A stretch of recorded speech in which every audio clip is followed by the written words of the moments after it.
again. Just call this meeting to order. I'm gonna get the gavel. Yeah. Oh, Roll call. I'm sorry. I just lost my connection. Hang on. Connecting. You. Sorry, give me a second here. Oh, Okay, you're it all says I'm reconnected. All right, so you called the meeting to order. It is 6:33. Chairman Steve Dyer, Here. Kristen Hurst, Ryan Green, Here. Kyle Cook, Here. Mark Zolandzewski.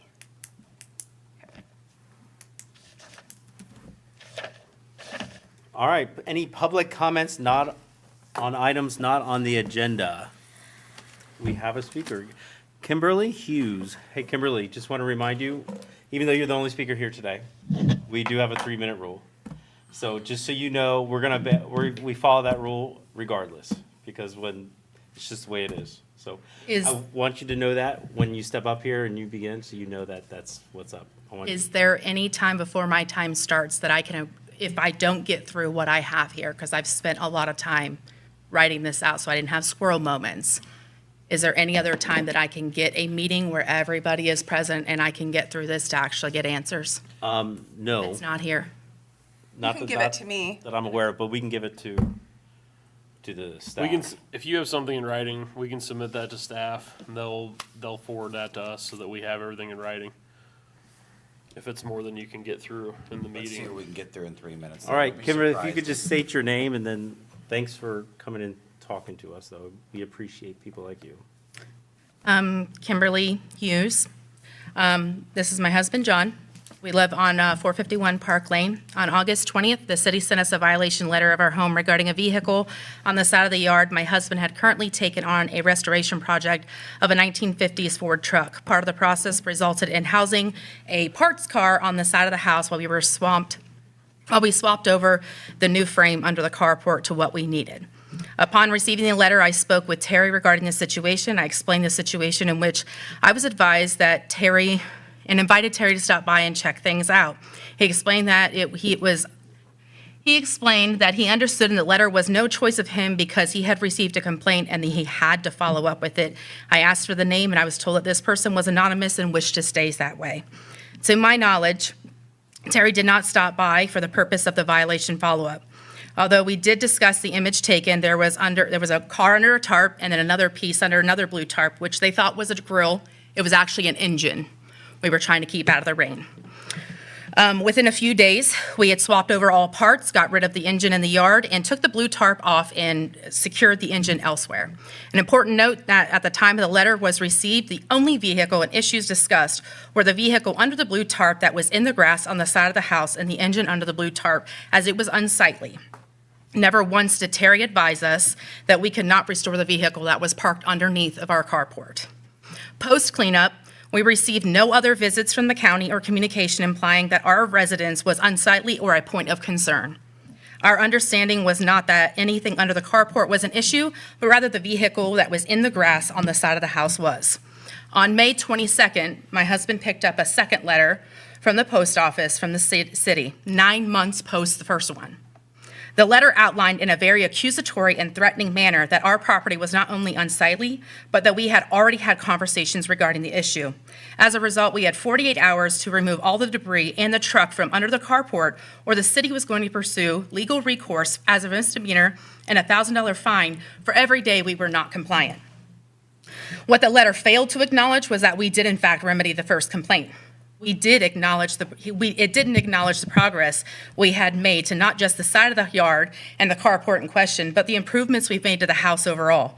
We regularly manicure our lawn, we added shutters, outlined a gutter, filled it with flowers. We even power washed the sidewalk last year to get rid of all the stuff on the sidewalk. Johnstown prides itself on a small town feel. You even use it on your homepage. Small town feel invokes that it's a laid-back lifestyle, close-knit community with a strong sense of people that know each other, rely on each other, and are there for each other. The letter is a nastygram. It's embarrassing that you choose to communicate with your citizens in a way that you serve while you're marketing a badge of a small town culture. No attempt to reach out, no attempt to understand. I challenge you to read the letter from 515 and tell me which part of it makes you feel like this is a small town communication. You're at 3 minutes. I would be lying if I said that we could afford the threats that we were given. Well, thank you, Kimberly. You said you had something printed out, right? I have the rest of this. You can read it. It's not going to have the passion behind it. And there are questions on the end. If, I would like if you Is could there no give way it- I can have his 3 minutes? You cannot have his 3 minutes. He can, Can he take 3 minutes and read the rest? yes. Okay. Just read it. It's not fun. Why don't we, will he be able to get through the 3 minutes, the rest of it? Okay, I'll say, otherwise, let's Yep. just stick with the questions. Sir, thank you for coming up. If you could state your name. Starting there. Name is John Hughes. Thank you, John. I'd be lying if I said we could afford the things you were threatening, so because of that, we consider it unreasonable time frame of the task. The overall tone of the letter and the city's inability to acknowledge the progress that we had been made, my husband, I, have been forced to clear out this hobby. Trash the $500 frame we had countless hours on sanding and cleaning the engine, sealing the frame. I'm not saying that complaints should be ignored. However, I think both sides are important as public officials who interact with the community do better. Loudest voices are rarely represent the majority. What one resident in Johnstown considers unsightly, I would consider a functional carport being used by a tax-paying citizen to mind his own business, keep his hands busy, and indulge in a hobby on land he owns and pays and maintains. I'll be the first to admit that restoring the car is not always pretty, so the carport is certainly a working zone with moments of chaos and moments of damn near perfect. Regularly tidy up, and we try to keep it. Anything under the carport, and we are we perfect? No. Are your homes and cars perfect all the time? No. All right. I know you might be thinking, why not just close the garage? We wanted to. Because of the rules on your board has put in place, our home is already in violation. Any amendments automatically warrant a variance. Last year, I was advised that they would cost up to $500 in costs throughout my conversations with Terry. I was advised that I would need a blueprint, even getting approval to use the land the way I wanted.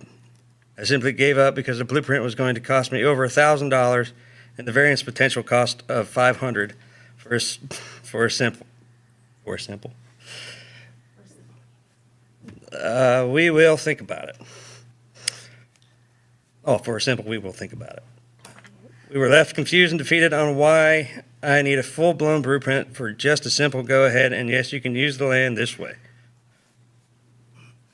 Without that green light, my blueprint is a waste. I even attempt to make measurements myself and submit them to scale. However, I was shut down and told they were not sufficient until everything was clearly outlined from what kind of material to outlet, place, and siding selections.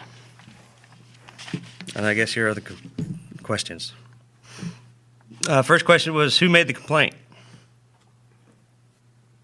The questions won't be answered tonight. Oh, okay. If you want to submit them. Is that- All right. Well, I'm done. Thank you. Thank you. Appreciate you guys coming in and talking. As the zoning board, I'm going to push this over to the city. I'm going to ask that you hand those over to Teresa, who will send it out to us. Lots of passion behind what you guys are saying. We hear you.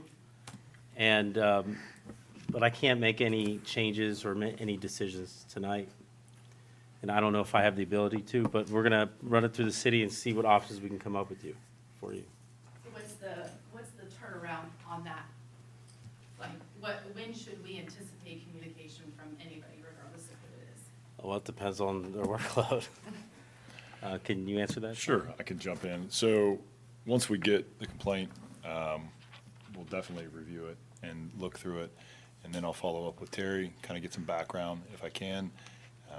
Obviously, he only works 3 days a week, so, and this is a shorter week. So, connecting with him, hopefully we'll be able to give some turnaround to the Hughes within at least a week or two, at least just a follow-up saying, hey, we're reviewing it, we'll give you some feedback, and I want to be able to understand all of the various timelines and violations and what they're in conjunction with. There's a lot to unpack here, it sounds like. So I've just got to get more information. If it's simplified, the information that I get could be a simple, paragraph. But if there's a lot of complexity to it and a lot of different variations, I heard variants, I heard structures, I heard blueprints, heard carports, I've heard engines and cars and blocks, and so it could be a little bit more complex. We may even send it over to Trevor just for a digest and download of it all and a review of how it's inconsistent or consistent with the zoning code, and then just give them some feedback. Okay, so it sounds like you're saying it's gonna be a two-stage. First, you're gonna review it, see Yeah. where you're at, and then you'll be able to connect with them, the Hughes, and then from there, you should have more information on how you can get to an answer. Really, I gotta get my hands on the document so I can see specifically what we're dealing with here, and then from there, it's hard to give you a gauge because I don't know all the context with it. So, like I said, once we get it, we'll review it, and then hopefully get connected with you, hopefully answer any questions you have. Is your contact information on here? Yeah. What was the address? It's 451. I can write my phone number down. Yeah, I just want to make sure that if I have like a timeline, is it your office I would reach out to if I don't, Yeah. if I don't hear anything, I'll that's say fine. 2 weeks. Yeah, it's more of a. city Was it 451? What was that? I'm sorry. 451, it's Park Lane Drive. Park, okay, well, that would explain it. I had Parkdale. Park Lane. Okay. Well, Hughes, thanks for coming in and talking. It's not always the easiest thing to do, so we appreciate you guys bringing this to our attention. From, you're no, good. we Fantastic. appreciate you guys coming Yeah. in because it's hard when we never hear back from the public on any feedback. It's hard to take a look at things, take a look at processes and see how it affects the real world. So, things are done here. We don't always know how it filters out and applies in real life. So, I mean, from at least my one perspective as one commissioner here, I want to know that processes are being followed appropriately. There is a rule of law, things are being done correctly, and applied correctly. And then, if there is an option to work with a homeowner, which it sounds like you guys have been compliant since day one, at least, wanting to work with the city and wanting to remedy the situation and trying to come up with solutions. And then, there was follow-up and backlash. So, we definitely want to make sure that things are applied appropriately and when there's a chance, when there's a homeowner that wants to work with you, because not every property owner is so easy to work with. Sometimes there's, fines that go out and you don't hear back. So, I mean, when you have somebody who's willing to work with you that is a live-in property owner, I mean, you definitely want to, at least from my perspective, you want to work with that person. I guess the only question that I have, I mean, obviously without looking at the specifics of the case, I don't have them in front of me, so it's hard to say anything, but at least we can help you. It sounds like it's been remedied, so at least we can help you to move forward if you did want to go through a process to make it easier, to function in your own property. Fence permits are relatively easy. You had said you looked at a garage. I mean, I don't know how we can pull the fence all the way up to the carport thing, but, yeah, I'm not 100% sure how I know how to move forward. I think we're still a little bit stung by the fact that we just ditched almost $1,000 over the weekend because we can't afford a misdemeanor and $1,000 to go against the city, who has way more money and way more attorneys than we do. So I don't know exactly how it looks right now. We can't afford to go out and buy another restorable car at this very given moment, Right. but it would be nice to have some sort of closure on if we can use our carport Right. as As far as the process to move forward, just for your standard, building a garage, obviously in their neighborhood, there are plenty of garages that exist in a similar fashion. If you could outline the standard practice, just for applying for a permit, and then if there is a variance necessary? It would, so a garage would be an addition to an existing structure. I'm assuming it would be an attached garage, so a lot of that's going to land with the county. As far as building code permit, they're going to have to file a building code permit with the county. From the city's perspective, we'll check setbacks, just to make sure it's conformed with setbacks. I think for that one, it's got to be like 5 feet from the property line. So we would check for that.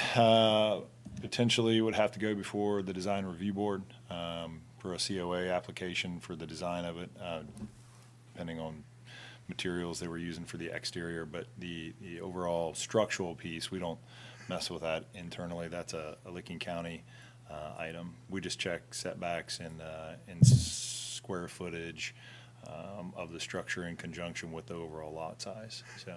So we just need a site map essentially that could be done with just a freehand sketch. What about just enclosing the carport?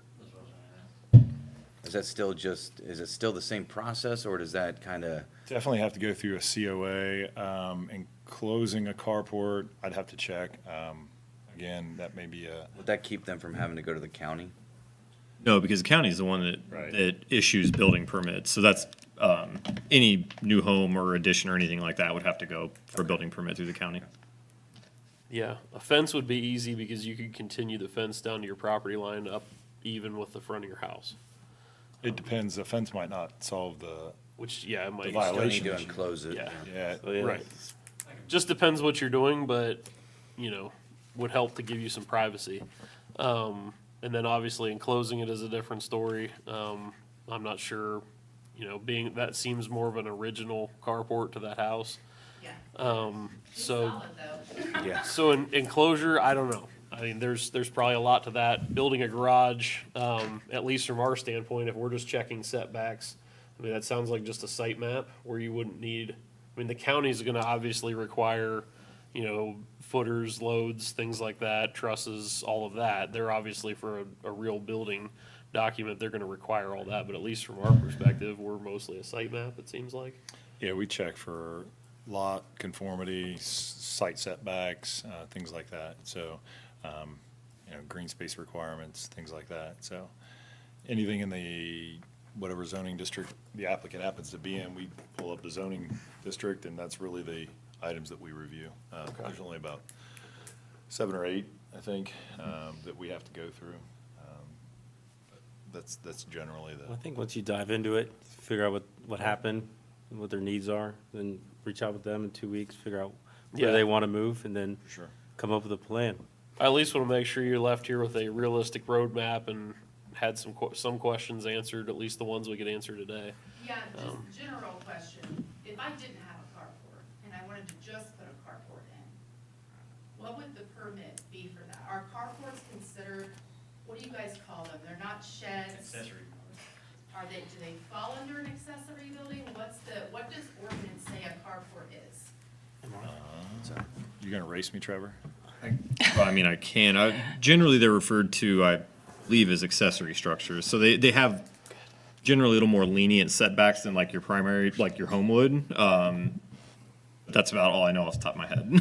Okay, yeah, because I got into the ordinance, but it's kind of hard to navigate through there. You type in carport 7 different ways and you still don't get anything. Yeah, yes. Let's see. Definitions. Question on public I think comment. that was the biggest issue we had with this second letter that we got was, never mind.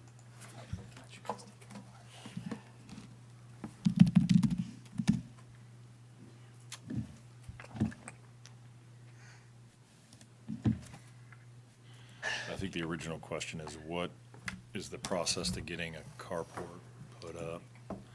Still searching. Yeah. I don't know. Well,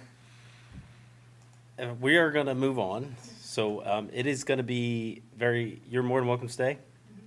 Just telling you, most people don't, but it's up to you. Don't feel You like won't you have offend to. us if you walk out. But I think when the city follows up with you, we can get those answers to you. Does that sound like a good plan to everybody? Yes. I think we all need a better understanding. Yeah, I don't want to give you bad information now, and information I could give you tonight would be totally inaccurate, and you may leave happy and think everything's okay, and then I have a chance to look at it, and then I have to follow up and say, no, it doesn't work under the current code, or I could tell you tonight it's going to be terrible and nothing meets requirements, and then I call you up later and say, hey, this is workable, and it sounds like it's easy. Yeah, So I think a full investigation of what happened would be better. I wouldn't want to than comment Understanding. either way. Yeah. All right, well, thank you. So moving on, approval of the minutes from March 11th, 2025. It's the last time we saw each other. Everyone was present. I was gonna say, I don't remember March 11th. Too long ago. It's too Well, long. they're in the packet if you want to read them. I'll make a long as I was motion to there. approve it as written. I'll second. Thanks, Mark. Do we want to wait for Kyle, or I'll just do, oh, there. Yeah, there it is.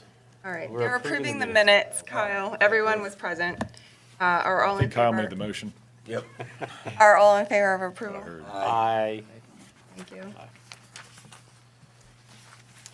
Ladies and gentlemen, we got a work session, information gathering for zoning code review. Yeah, I have, oh, here. They might have turned off. Yeah, they time out. Trevor's looking for that. We're gonna watch Netflix. Exactly.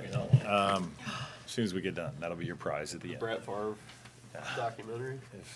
If you would care to, yeah, if that's your flavor. Not opposed.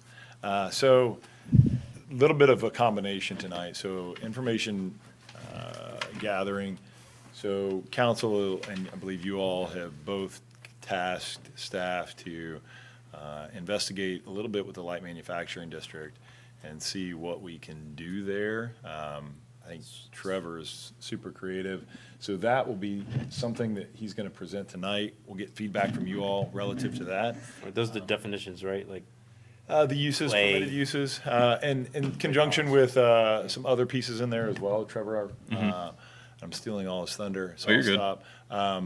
But then after that, any additional questions that you may have relative to zoning in general or different districts, and we can kind of try to maybe answer those tonight, or at least Get a word, yeah. take it back and, you know, the next 3 months from now, give you some more feedback at your next meeting. fantastic. So, you need the cord, did you have it? I've got, yeah, I think Teresa's just getting, Oh, you need me over there? The Yeah. inputs are off, I think. Okay.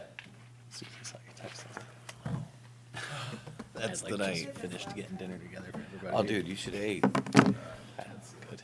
Mark made it. My, there's us. is this Johnstown enough? I was looking for you on my phone, and I thought, what the heck, I know he's in here. I mean, Are they too I hippie? guess But I those are remember moves. thinking when I was putting you in, I couldn't remember how to spell your last name, so I just put I mean, they're PNC. not Red Wings like these. You know? are. And then I'm like, oh, there he is, got him. I got these at Walmart for a wedding a couple years ago. So I showed up at a wedding, and it was not. Did you have a good memorial? It was not in the location I thought it would be. I thought you Oh, were we're dressed still, up. We're enough. still streaming. Nice. Well, Johnstown heard all about my wedding foot attire. Probably got Wing boots. 2 viewers on there. Mark, it's not that warm out. Oh, it's definitely that warm out. He was in his boxers, that's why he just threw those on real quick. Oh, that's why I couldn't make it here. Hey, Already ready just for be- bed. He's like, just be glad I have pants on. It's been Were so you, long. were you over mowing? I was sports making dinner. I was gonna say I have 48 hours to respond now. Oh. If you were mowing. Yeah, no, I didn't mow yet. You're still good on keeping everybody's yards level. You're good on keeping all the yards level in the neighborhood. It's an issue. Just mow 'em. A lot of If you talk. look at our report, it's an issue. It is an issue. If you're gonna mow them consistently, you can leave them higher. But it's when, if you leave a busy lifestyle and you can't mow every single week religiously. I mow at like, 3.5, sorry. You're gonna mow it at You 4 didn't inches mow. and it's gonna be 8. I'm pretty sure that was Joe mowing. I'm pretty sure. Yeah, Is that correct? that's my lawn That's service. your lawn service. Joe and Max. This is good. He's the guy mow. I'm like, no, I just watched Joe mow it. That sounds weird. I didn't watch Joe mow it. On record, thank you. Shoot, we are being recorded, aren't we? So you have one that actually works right here. That one. His name is Yeah, Kyle right. Cook. Yeah. He is now not allowed within 100 feet of a school.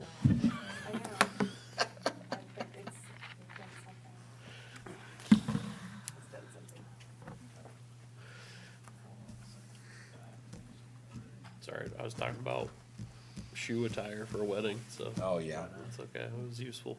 It does say that there are 2 people watching, so. Oh, great. One of them's probably my wife. One of them's probably us. So can I make a recommendation or the M word to get a new one of these? It's not that. No. The J Tech Digital. That thing's been around as long as I've been coming up here. Yeah, well, If we can't, it's. Technology's either in 2 stages. Either it's broken or it's about to be broken. we're gonna take a 5-minute recess. 5-minute recess here, 5-minute recess? please. Do you have to make that?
was very. Okay, you're back. We're back. Especially Back. with that. My mustache gives me more power. More power. All right, you go to 5?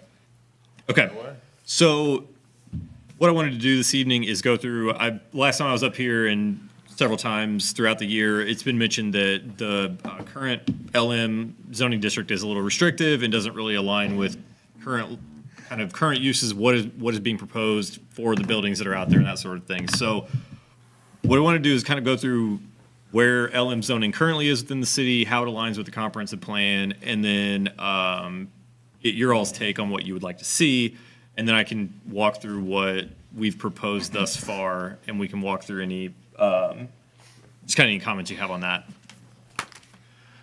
So this is a fairly zoomed in view of the city. The purple boundary is the city limits. The red highlighted parcels are all of the parcels within the city that are zoned LM currently. Most of them, and I really can't see my mouse, so I don't know how helpful this can be, but Commerce Boulevard out here, this is where most of the LM properties have been developed. There are some parcels down here within downtown that have the same LM zoning. Some of them are residential properties, others are, I think there's like a tile and marble granite place here, that sort of thing. So kind of a mixed bag of what's currently being used on those parcels, but they're definitely kind of concentrated in the northeastern portion of the city here.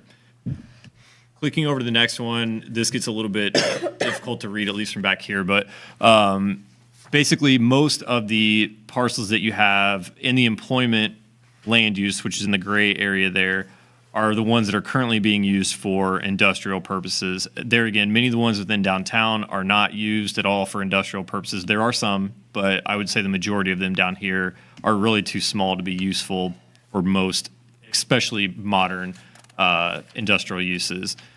And so the reason I wanted to show this is the regulations that I drafted for you all to review and kind of the direction that we're going is in trying to align the LM zoning district with the comprehensive plan, but also at the same time allow for an expansion of some of those uses that might make sense there, make those properties able to be reused better or even developed further than they are now.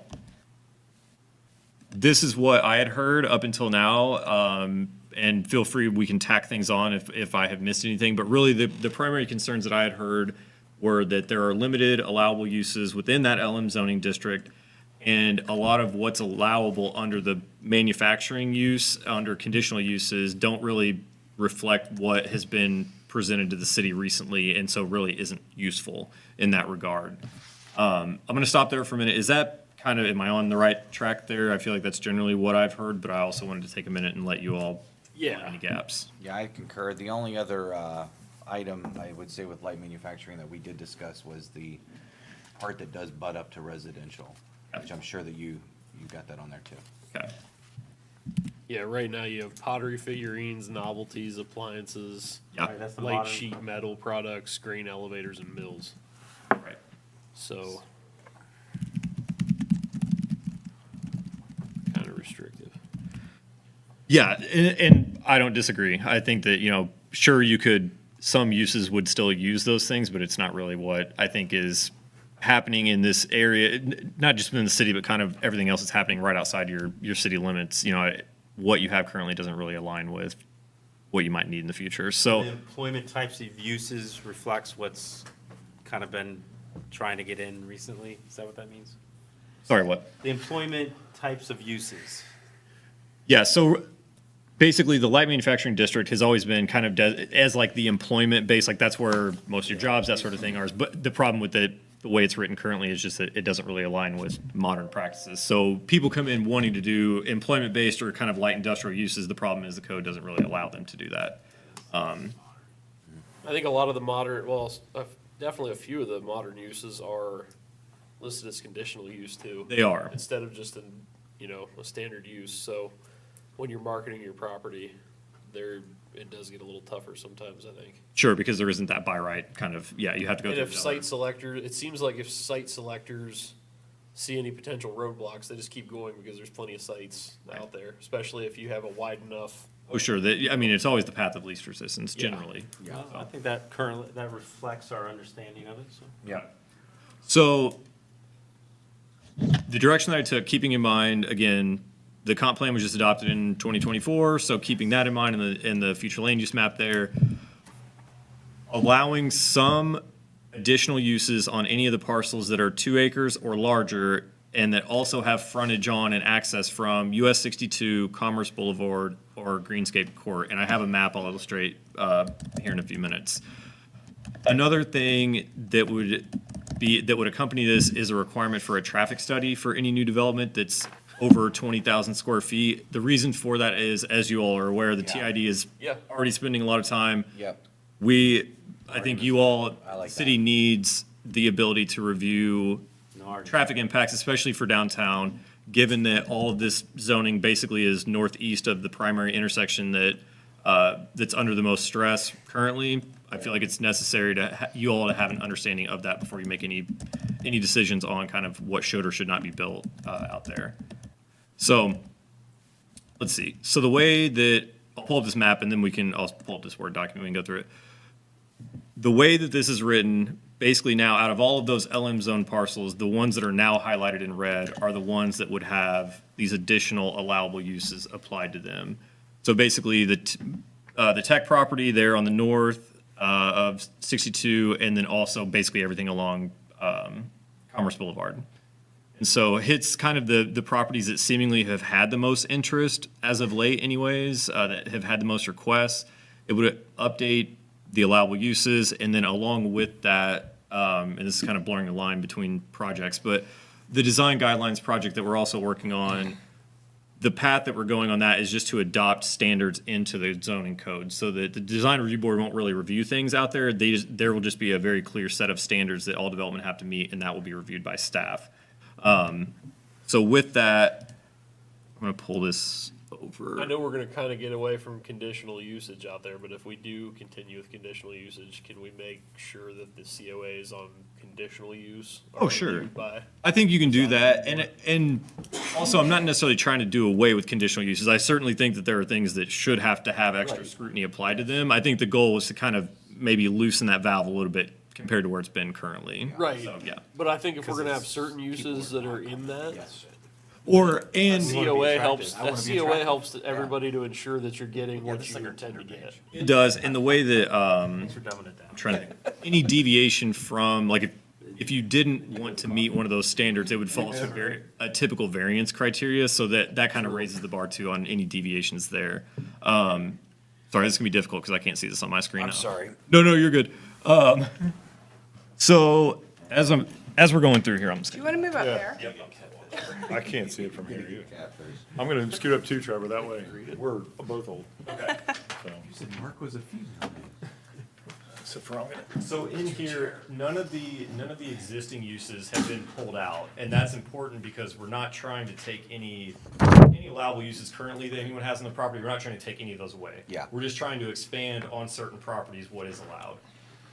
So that's why the way this is written, all of these new things will be under subsection F. And so here again, parcels that are 2 acres or larger, have the access requirements. So I took a lot of these uses from another community that I'd worked in previously, and we had what I considered a fairly good light industrial district. It was able to be, when I started working there, it was already spread throughout the city, so it was kind of already had a lot of those residential next to industrial, those sorts of issues that we could kind of work through. So that said, if you just don't like any of these, I mean, I can take them out. This is just kind of my first pass through this, but this is by no means finished, so I want input, basically. First thing, automobile and equipment repair, that was something that's already been, I think, proposed or wanted to be, and so that's something that, with reasonable accommodation, can be fairly innocuous, meaning like, sure, it's an auto repair, but if you have good screening and everything's being done indoors, you don't really notice any difference whenever you're driving by, sort of thing. And I'm going to say that a lot because a lot of this will come back to the aesthetic controls that go on this. Really good screening and good kind of overall site design can really mask a lot of what's going on behind a wall or a building and that sort of thing. And so a lot of that will fall on what the aesthetic requirements are.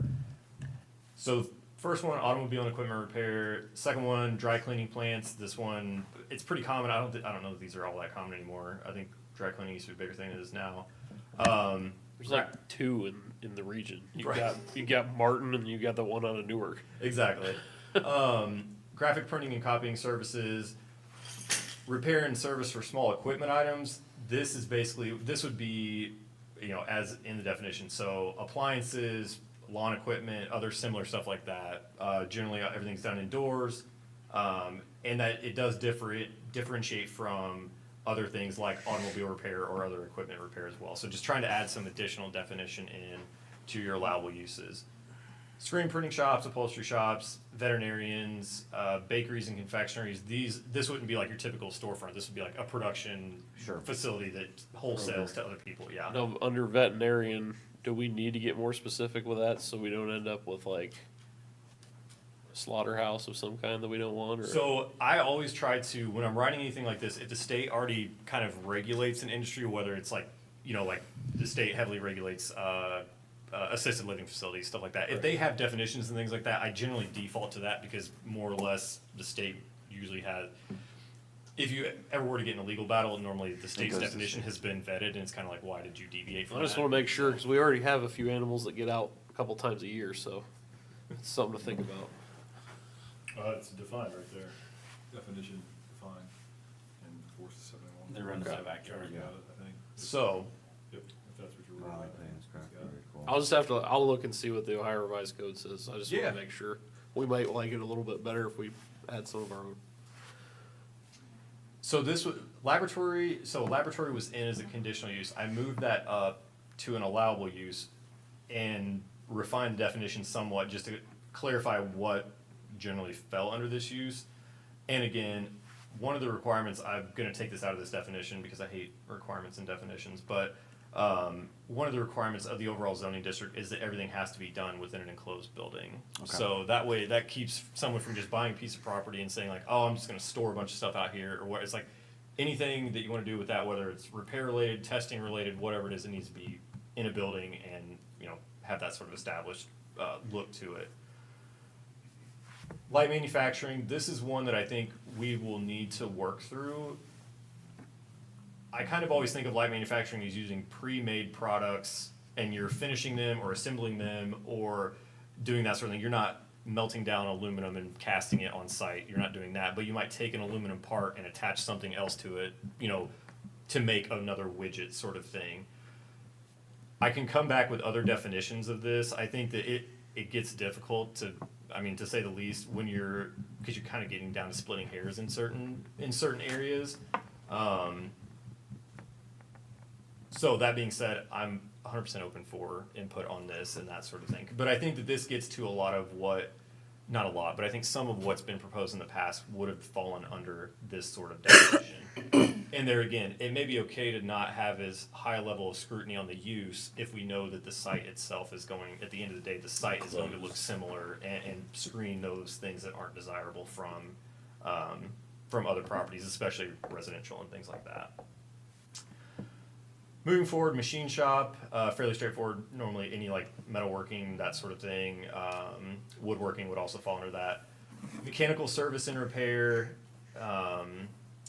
This would be more of like, let's see, this is kind of similar to auto repair. Oh, why did I do that? Print. There we go. A plant nursery and then retail or wholesale of products manufactured on site. This one, the last one, a lot of times if someone's making something on site, someone could like walk into their office and buy wholesale from them. It's not a retail store in that regard, but they might have in their office a 10 by 20 showroom that they showcase some products for. That was something that we didn't have in our code in Titusville when I was working, and then we actually added it to that because it was just becoming a problem. Furnaces, Do what? like furnaces, like industrial store.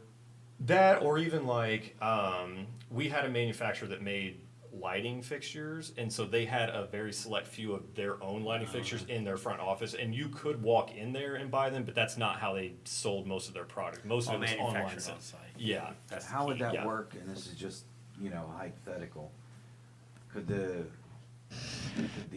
medical cannabis plant do a dispensary based on that? I don't think so, no, because I would consider that, I don't think so, but I can't say that for sure. I would have to go and look at the Ohio Revised Code for that. I bet there's probably something in the, what is it, the Division of Cannabis Control, probably that requires them to be separated, if I had to bet. But that is a good question. From what I understand from the state, they can be there together. Okay. And so if that, but that's something, And that's, I mean, I'm not saying I don't. no, but that's yeah. a great, that's a good Yeah, we're not example. saying which way we lean on. Yeah, it. I'm We're just Because, asking a for question, example, right? like, that's always gonna fall under conditional use anyways, and so that could be part of that conditional use is, hey, we just don't want any sales at all, and that can be part of that use, you know, it's limited to growing only, and that's, because in my opinion, that's how the use is written there. Sure. It's just for cultivation, it says nothing in there about selling, so, But we have places on site there currently that do, you know, screen printing and clothing and stuff like that. And they have a very small room in there Yep. where they meet with clients and things Absolutely. like that. Like, Yeah. Yeah, we have that. Atrium, now. right. Kyle needs to sell rubber stuff and tire patch repair. Yeah, I need to sell rubber inserts, yeah. okay, so that's that's where we're at generally with uses. Again, I'm happy to like send this to Sean, he can send it around, you guys can marinate on it, that's completely fine. Yeah. We did take out some of the conditional uses because again, these would now, I think, fall under the allowable uses. I would consider things like production of pharmaceuticals to fall under like light manufacturing. They generally use small presses, powder, things like that to make, Yeah. you know, whatever.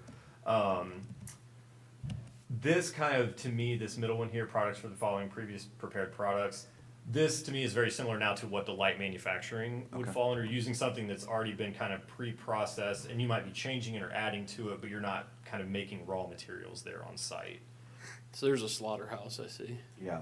And so, yeah, while there is like a bakery and confectionery up above as an allowable use, that's kind of, I think, fairly common. That's where a lot of people draw the line if you want to start doing any sort of processing of any meat products or making meat products, things that could have smells or that sort of thing with it.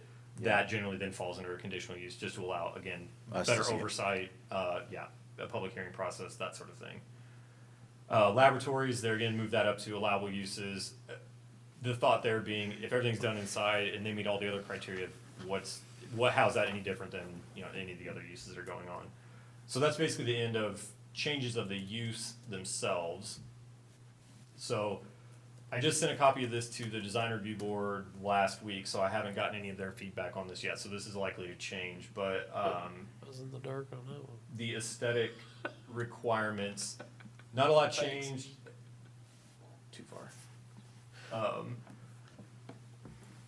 The maximum height remains the same. I did add in here, all uses in the LM zoning district shall be conducted within an enclosed structure. That makes it very clear, you know, that's what's required within that district. For site requirements, a couple of these sections have been stricken related to storm drainage and also for outdoor trash systems. Those have been replaced later on. Here's the requirement for a traffic study. Again, it's anything over 20,000 square feet and whether that's new construction or change of use. And then these criteria are what would have to be met. The first one's kind of a no-brainer, but it's always good to have that codified. It has to be done by a licensed engineer. Expected vehicular volumes for both deliveries and employees. This is a lot of basically technical jargon, but daily peak hour volumes and just daily overall volumes for adjacent roadways and intersections within 1/2 mile. The intersection in downtown of 37 US 62 is well within that 1/2 mile radius, so that would be studied every time. Okay. Again, that's also specifically called out, I believe here, yeah. How the proposed traffic volumes will impact the intersection of Commerce and 62, Sportsman's Club Road and 62, and then Main Street and Coshocton Street in downtown. So at a minimum, those three will always get studied. And then in addition, any other intersections within a 1/2 mile. And then basically, if there is some sort of, so those traffic studies will sometimes say like, oh, you need to add a turn lane here to accommodate people turning. Other times it goes all the way up to, oh, you know, you're gonna have so much movement here that you need a signalized intersection, like stoplight. If that was the case, those situations are kind of best navigated, I think, using some sort of an agreement between the developer and the city. Generally, it's not best to put all of the onus on a developer to install a signalized intersection. They are very expensive, not saying that the city should pay for it, but the city will inevitably inherit them or in some way or in operations. And so it's good to have an agreement up front before anything gets put in of who's paying for what up front, who's paying for what long-term, who's owning, maintaining all of that. So the last piece here is just that if any major, you know, major improvements are needed, that the applicant will work with the city to determine what that long-term plan is. So the aesthetic requirements, I will go through these at a high level, but there is a fair amount here. So again, I want you guys to have time to kind of sit and think on this. The way this is set up is the preference for any landscaping within the zoning district is to be between the building and the street. So put as much landscaping as you can between the building and the street, make them look as good as possible, unless there's a residential behind, and I believe that's in there, sites abutting non-LM zone property shall provide a minimum 25-foot landscape buffer that includes kind of canopy trees and understory vegetation that create a visual buffer a minimum of 6 feet in height. That could also be done with a fence or a wall. There's nothing that would stop someone from doing both. But that, there again, at a minimum, that's what they have to provide. This also requires that all administrative and office functions, so kind of the more lively parts of the building, generally the ones that can be aesthetically pleasing, are up near the front of the building towards the street so that you can have some windows and things like that. So your streets don't look like just big blank walls as you're driving down them. And you have some activity out near the street. I think it just lends itself better to overall site design. Keeping in mind what I'm trying to like blend what I've heard from the from the design review board and bring you all along with that. So one of the key things that we've been working with through that is just overall quality of materials that are used in all areas of the city. And so in this, it would be that just the facade of a building that faces the street will have masonry, brick, stacked stone, something like that. The windows and the primary entrance to the building. While you could use corrugated products on other sides of the building, that front facade should be something of a brick, stone, other material like that. Gets into parking. So basically parking should be beside or behind, again, trying to get away from these just like big seas of asphalt between a building and the street to kind of soften the overall look of that. Parking areas should have to be screened. That screening has to be minimum 30 inches in height. There are standards there for that. You can use a berm or a wall or shrubbery or a mix of all the above to accomplish that. All areas for outdoor storage would have to be screened by a fence or wall, meeting the criteria below. Minimum 6 feet in height, has to be 100% opaque. A lot of times, I think with the temporary use where, we let them use a fabric material. A lot of people want to use that on a permanent basis, but as we all know, that's never permanent. The zip ties break in the wind and things like that, and they go flying. So it has to be 100% opaque, meaning, wood or concrete, basically. And that's specified down here. Talking about off-street loading spaces and things like other mechanical equipment should either be screened from the street, like located behind the building, or if they can't be, some screening provided around them to soften that look. Same thing for dumpsters and trash enclosures. They have to have an enclosure around them, and the opening should not be oriented towards the street to the greatest extent possible. So that's basically, at a high level, I know that was a very quick download, but that's kind of the direction that we're heading from an aesthetic standpoint based on input we've gotten from the design review board.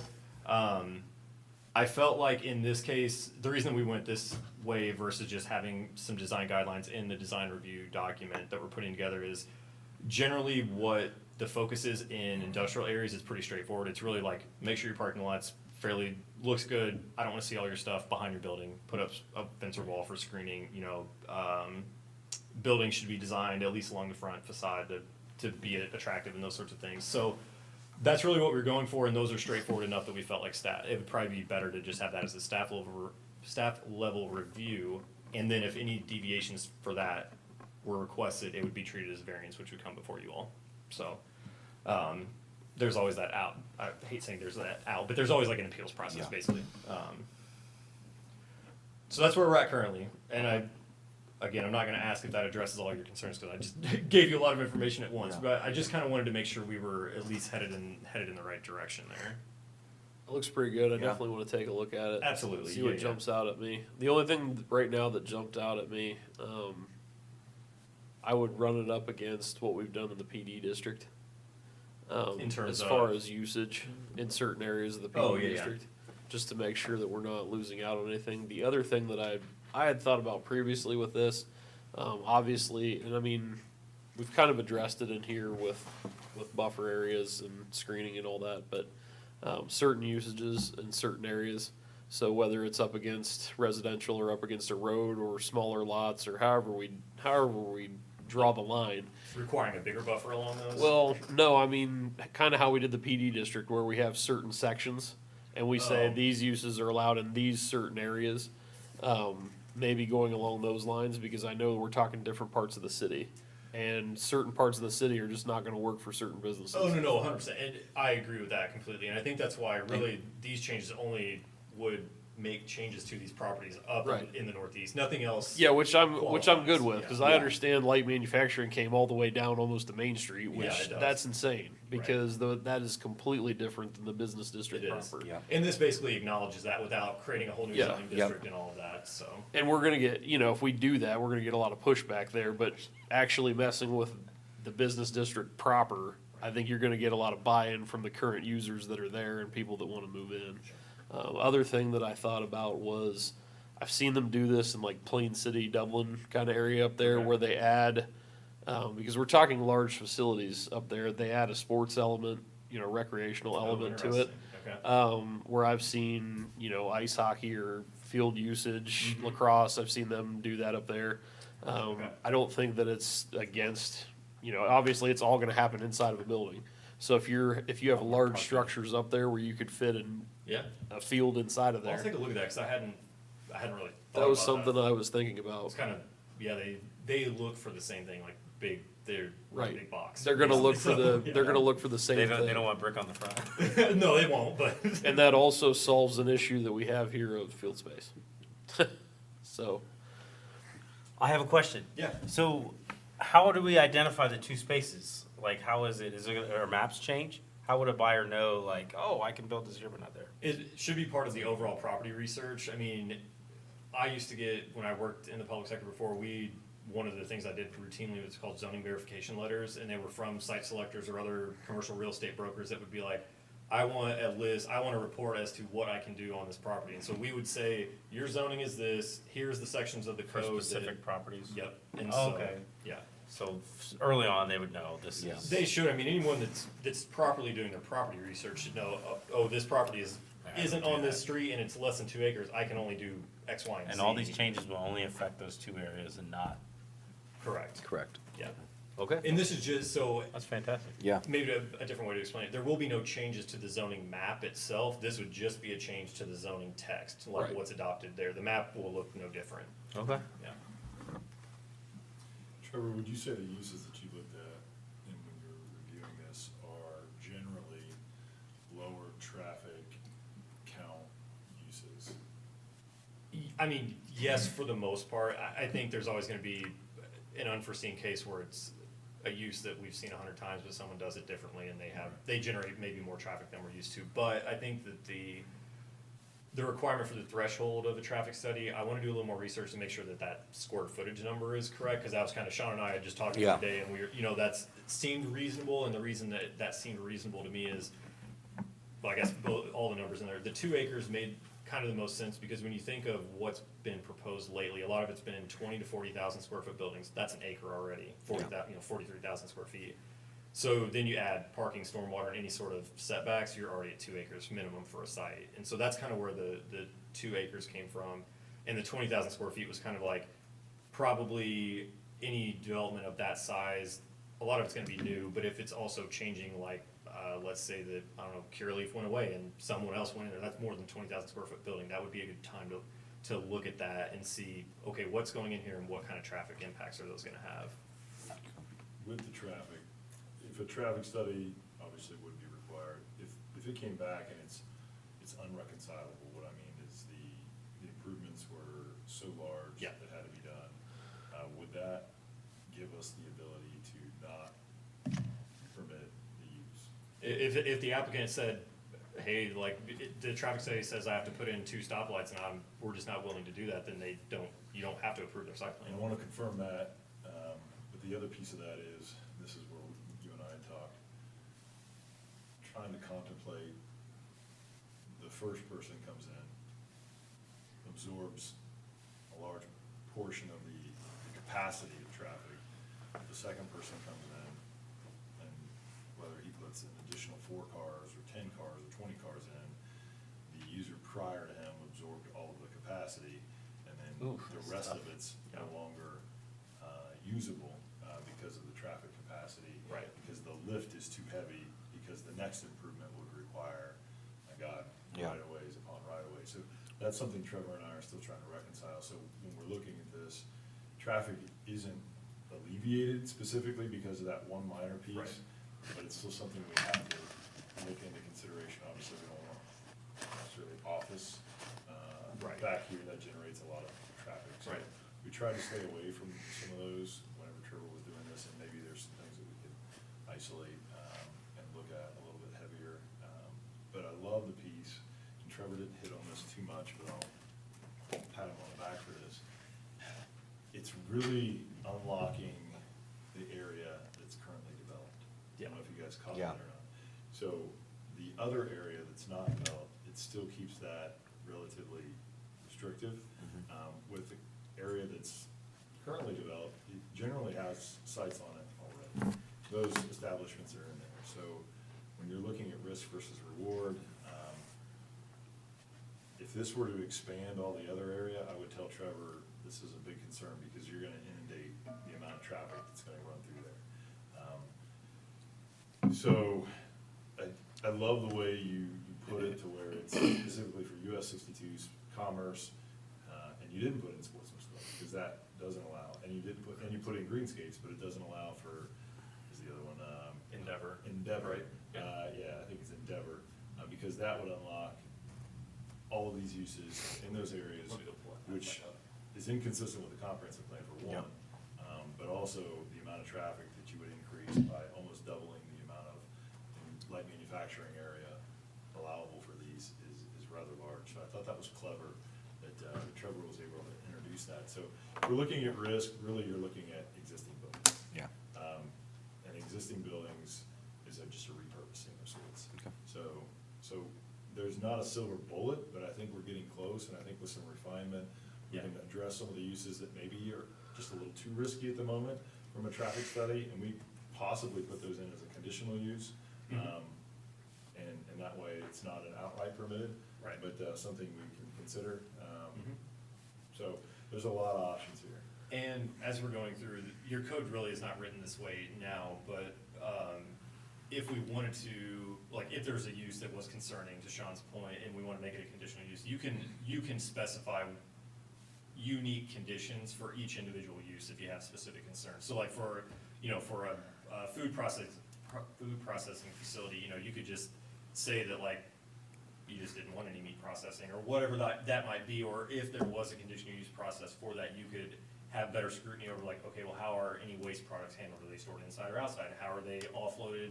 That sort of, like, you can ask those sort of questions when it is a conditional use. So Sure. that is always an option as well. Okay.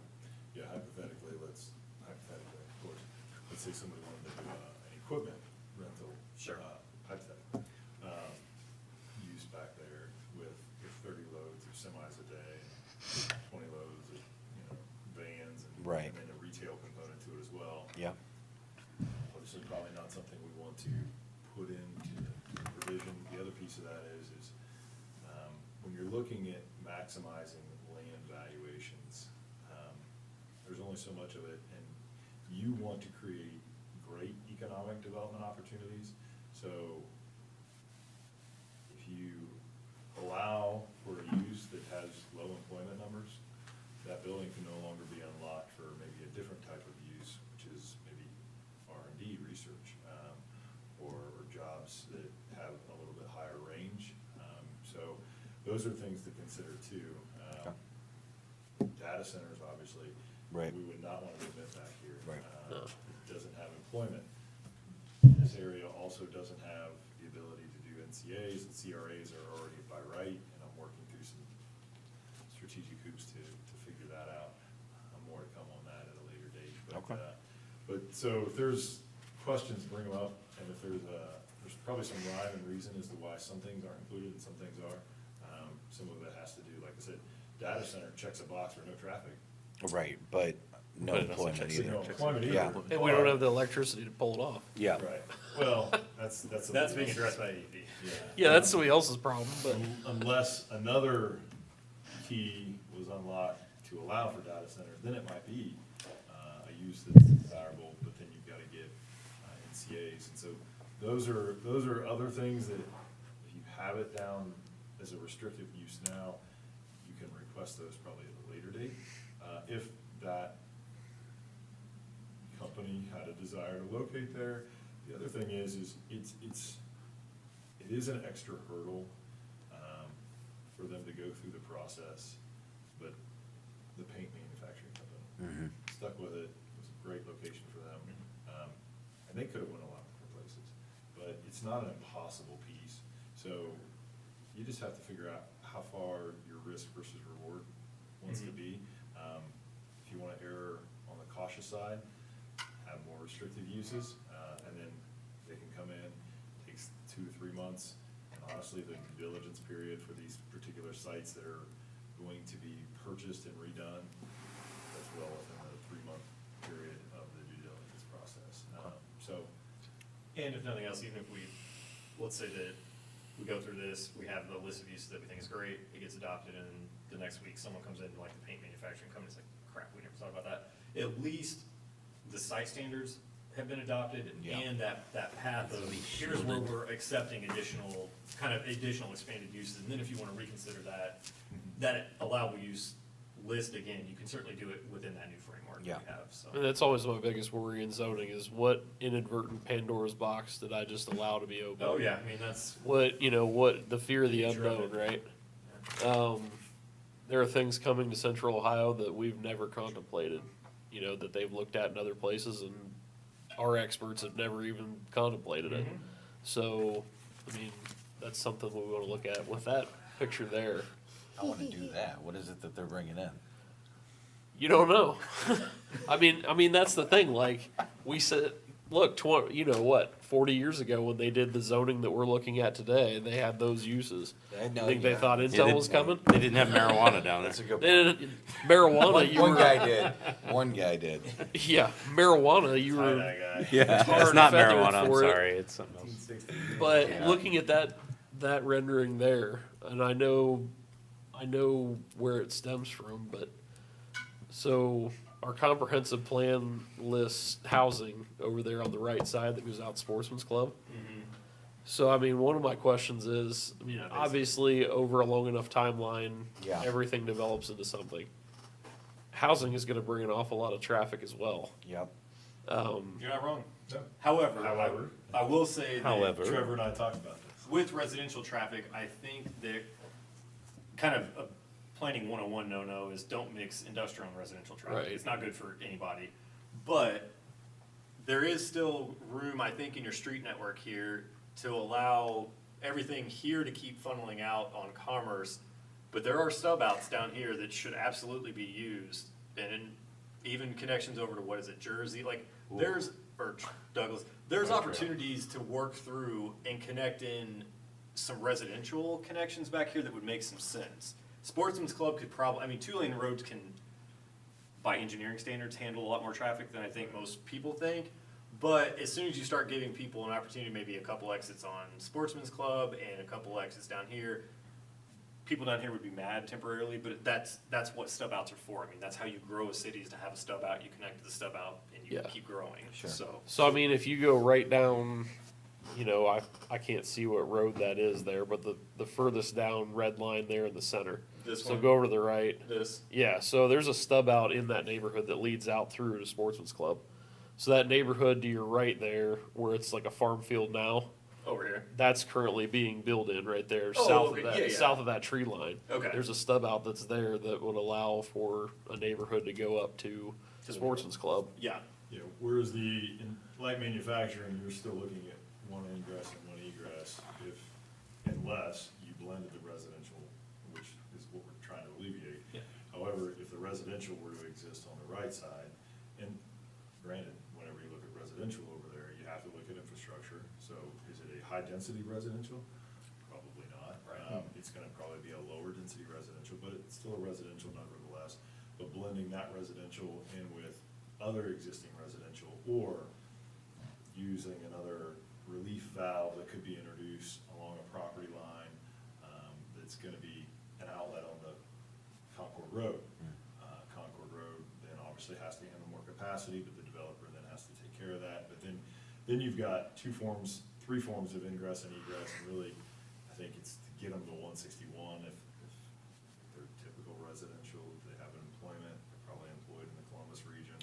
How they get there, it's gonna be probably through 161. So Trevor and I had an extensive conversation, don't think we had all this solved tonight. We've been looking at that, if it flips to residential versus commercial, what other pieces can be implemented to kind of make that more of a transportation thoroughfare plan that works, because right now it's got some limitations. Yeah. About to be solved. I think that's great. Yeah, I think the community will like it. thank you. So what I will do is, I'll send you this copy and then send it out to you all, and. Yeah. Yeah, Thanks, Trevor. want your comments? At football Thank you. barns.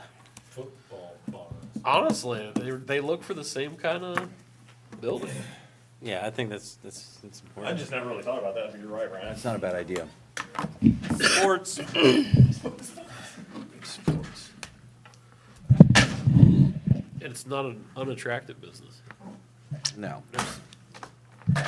All right, so before we move on, this work session is also for anything, we're done with that, right, Trevor? Sorry, what? Job done there? Yeah, unless you all have any more comments, that's all I had for this evening. Any more comments? No more comments on that, but I did want to get into Sure. GCC 1 if we have time. Yeah, and I teed up Trevor a little bit about it. And what we thought tonight was probably not give you answers on all of it, but maybe some of them, and then get some I guess, questions, so that we'll take it back. We'll probably engage Thad, the legal as well, on some of these items. But I wanted Trevor to hear some of the comments or thoughts that you had, and then we can investigate and then come back with some information. If I can really quickly. So, I think just so that if we're going to start processes of like amending the code and that sort of thing, probably the process that works the best, I think, and this already jives with what you're doing, but basically I'm comfortable writing code language. I've done that a lot in my life, but it's always good to have legal review these at the end of the day. So that's why anytime Sean says, oh, we'll have like Yaz or Thad review it, it's really just to make sure that what we're proposing and potentially adopting is not going to set us up for failure in the future. So, yeah, that's just kind of. Yeah, I think we're all on board with that. I'm fine with that too, yeah. Generally. And it's always good to have another set of eyes on any sort of. So you don't have to get specific tonight. You can be broad and general. I guess just to give you an idea of what in layman's terms, what I was looking at, and it came up in conversation because of the Airbnb. Yeah. And this could be my ignorance, so please tell me if it is. Safe place to learn. Yes, exactly. So, with them doing an Airbnb there, they fall underneath requirements that we put on the downtown district. Same as the residential freestanding homes. Okay.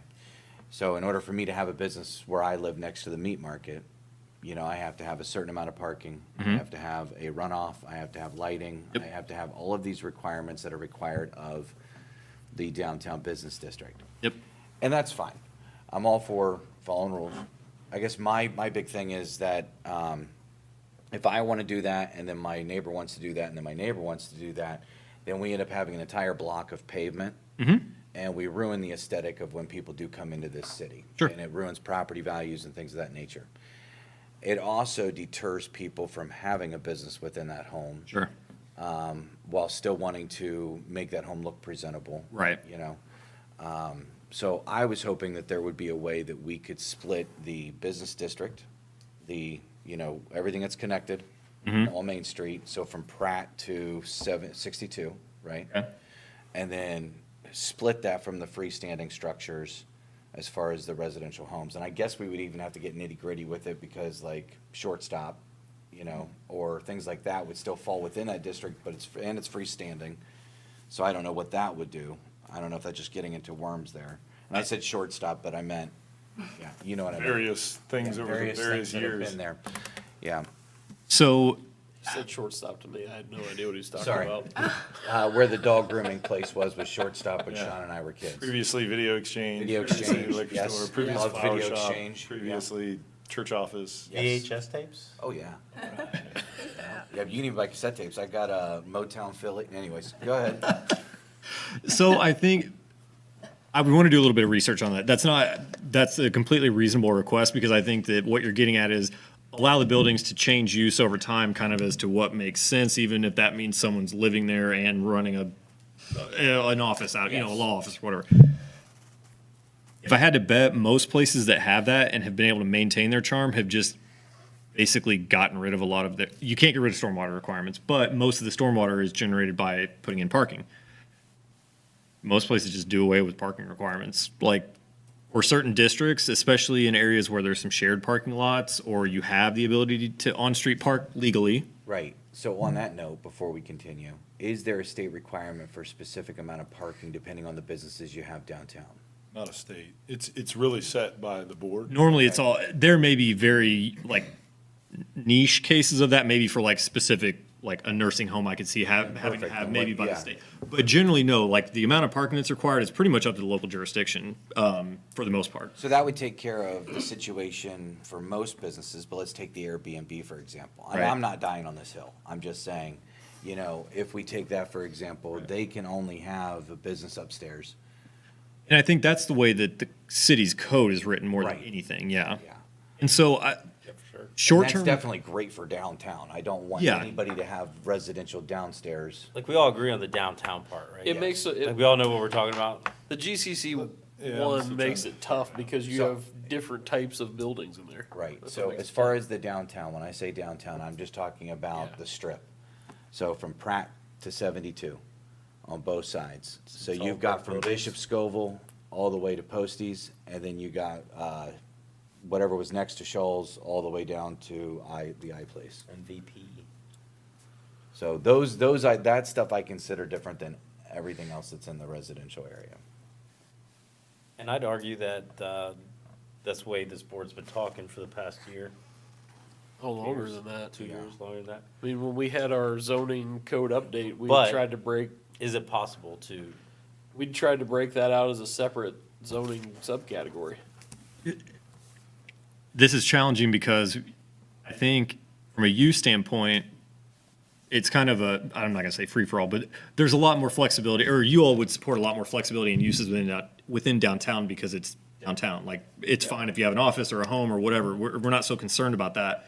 Most of what I feel like in the discussions I've heard is really what's causing issue are the site, like the actual design and like building requirements of you have to have parking, you have to have big Yes. setbacks, you have to. Yeah. Most of the building stock that's down there doesn't meet modern standards. And that's not to say anything's right or wrong. That's just kind of reality that we live in. So I don't know that, like, and the reason I say is I don't know that splitting it in half or like creating another new district will solve that problem, because I think really at the end of the day, it's a site standard problem. It's the fact that we require parking that, that like, and because of that, then you have to do stormwater, and that kind of cascades on down to, well, I might as well just tear this down and build what I want Right, instead of right, trying to right, make right. something work. So I think that there are options for that. I would like to get a little clearer understanding of maybe what you're comfortable with and not, so that I can do some research and kind of start making the box that we can operate in at least. I guess personally, I don't necessarily want a free-for-all, but, I mean, kind of like what I just said to you in joking, right? Like, we want light manufacturing to seem more appealable to certain people, right? Same thing downtown. I consider it kind of like our Tinder profile. When people are looking on what town do we want to open a business in, why not Johnstown, right? So we want to be attractive on that front, and we're limiting people to do that.